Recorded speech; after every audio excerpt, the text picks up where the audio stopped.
చెప్పండి.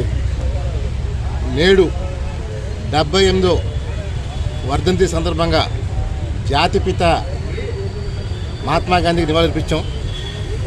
మరి మేము ఒకటే కేంద్రాన్ని మరియు రాష్ట్ర ప్రభుత్వాన్ని ప్రశ్నిస్తున్నాం. నిజంగా గాంధీజీ కలకన స్వతంత్రం ఇదేనా ప్రశ్నిస్తున్నాం. మరి ఈవేళ బ్రిటిష్ లాంటి స్వార్థ రాజకీయ నాయకుల చేతిలో దేశ భవిష్యత్తు వెళ్తున్నారు.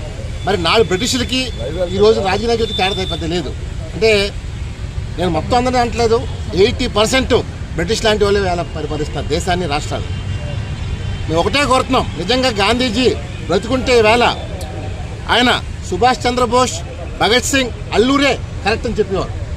ఈవేళ నిజంగా కబ్జాలు, దోపిడీలు, గోండాయిజం మామూలుగా లేదు. మహిళలపైన భద్రత లేదు, ఉద్యోగాలు లేవు, పేదరికం అలాగే ఉండిపోయింది, మహిళలపై అత్యాచారాలు, రైతుల ఆత్మహత్యలు. మరి ఏం సాధించి అడుగుతున్నాం కేంద్రాన్ని, రాష్ట్రాన్ని?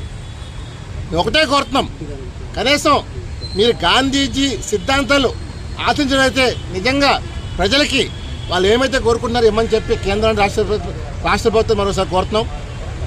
ఈరోజు స్వతంత్ర భారతదేశం